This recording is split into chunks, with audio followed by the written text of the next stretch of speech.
tips on how to approach competing with loose skin. So obviously he's asking for himself because he's got loose skin, and I know he wants to compete in the future. He's put not loads, but very noticeable. Obviously, I've seen his photos. I know who you are, mate. Can I interject? I bet it's not as noticeable as he probably thinks. Or is it's noticeable. Yeah, but is it like really bad? Because most people, when they think it's really bad, I usually look at it and go, yeah, I can see it. But it's not like, oh my God, that's awful. Yeah, if he wasn't to mention it, you would notice it. Yeah. But also, like I'm sure we spoke about this before. Like at the end of the day, like you're in a position now where you can't change the past. What is really cool is that you've change your life around. Yeah, you've turned your life around to in the future. You know, you've got to a point where you actually can step on stage and be confident with where you're at. But you've got to accept that you're probably going to be at a slight disadvantage. Yeah, of course you are, because you've got it's a visual element. You've got noticeable loose skin from being overweight in the past. Yeah. But that's, if anything, more impressive because you've turned it around and you've got to a point where you're confident enough to go and compete. And it's an opinion of how you look. Yeah, it's not. Will it impact your result, your potential to do well?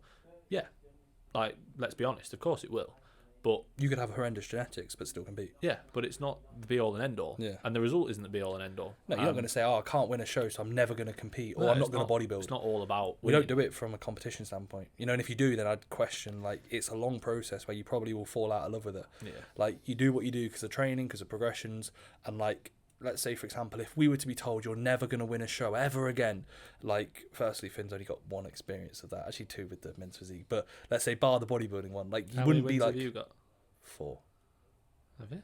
Yeah, if we count the overall, so 3, but count the overall. Loads I've won the classes. Loads more than 2. Yeah, but have I done less shows than you now? Probably about the same. How many have you done? I've done 7. I don't know, mate.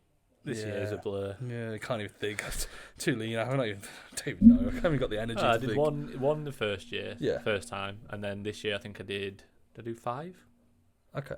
Did FitX A1, BMBF qualifier, UK FBA qualifier, UK FBA finals, WMBF finals, 6. So yeah, 7 in total. Done the same, bro. Fucked you up. Yeah, so fucked you up. Better percentage, bro. Anyway, but let's regardless, actually answer the question. Yeah. So tips on how to approach it. I would say. Well, you can get the surgical option. Yeah, but I would also say, like, again, don't sort of decide whether or not to compete based on having loose skin. Yeah, you know what I mean? No, like, if you want to compete, cool. Like you do can it compete. You're doing it for you. That's the thing. Like, he could turn up and be the only one in his class and win, or he could finish dead last because the class is stacked, and it might not even be apparent because of his skin. Like, again, you can't control. Let's say, for example, PCA universe for me. I was probably the most conditioned on the stage. I was, and I had probably the most muscle. Maybe Craig upper body wise, but I did him on lower. Like, I was bigger than the other 2 black dudes that beat me. However, they had a more PCA classic physique look. Yeah, I'm not going to get off stage and I'm not going to get off stage and be like, I had the most muscle on the stage and I was the best condition. I was, and I probably did have the most muscle objectively. But I'm not going to complain. I'm going to be like, okay, cool, you just take it. If you get beat, mate, because of your loose skin, then sound, you take it and you just think, but I just need to be better. If you were to be, let's say, for example, if he hands in his natty card or he just puts on 40 pounds of muscle tissue, it's still probably going to be noticeable, but he's still going to be better. Bodybuilding is not just the stage. So don't get so locked in towards that mindset. It's only the only thing that matters. Somebody could be, let's say, Jack Eagles and have wicked genetics, or somebody could have horrendous genetics but still step on stage and do well. We spoke to somebody. It's about you versus you, and it's very like cheesy, but it is. Yeah, it is. Like the person we spoke to, where he was like, I'm going to do this show, I'm going to do finals, I'm going to see if I can qualify, I'm then going to carry on and just do this. And he was like working out, this going to be like an 8-month prep. And me and Finn afterwards were a bit like, God, that's a bit like mental to be saying all that, but he might not even win a show when it comes to its objective value. But then for him, he might just go, well, I want to step on stage and just see how I do. You know. And it's all mindset and perceived sort of like where you think you're going to be. But the problem is, a lot of people, when you get into this bodybuilding sphere, it's the only thing that matters is the result. And you can easily just become so obsessed with aesthetics. Yeah. Like, when really, like, that is not the only reason that we do it. You know, like, we do it because we feel good about it. We feel like we're making progress, like, not just visually, but like mentally and like strength-wise, performance-wise.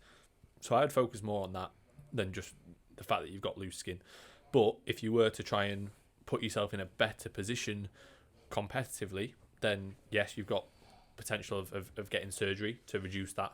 You've got other things like there's creams and things like that. But I'll be honest, I don't think they're going to be, that they're not going to make that much of a difference. But yeah, ultimately, I would say just don't put so much pressure on yourself to have to be the best bodybuilder in the world. Like, instead, just focus on why you got into it for the first place, and that'll be because you wanted to feel better about yourself. You wanted to lose that body fat that you had before.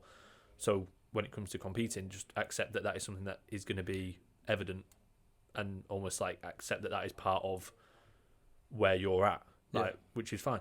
And also, if he was to nail everything and be 100% on the money, he'll be stepping on stage proud regardless. He'll still be like buzzing with the end result. That's what you always want to look upon, not just an objective value of, I could have won because of this.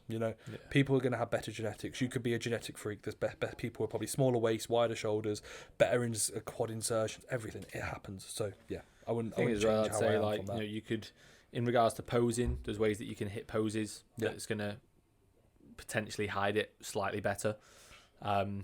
There's like, even you could argue like trunks that you get, things like that, where you can hide it slightly more. But yeah, again, I'd be more so just saying, like, it's not the be all and end all that you've got some loose skin. Or just do pure elite, bro.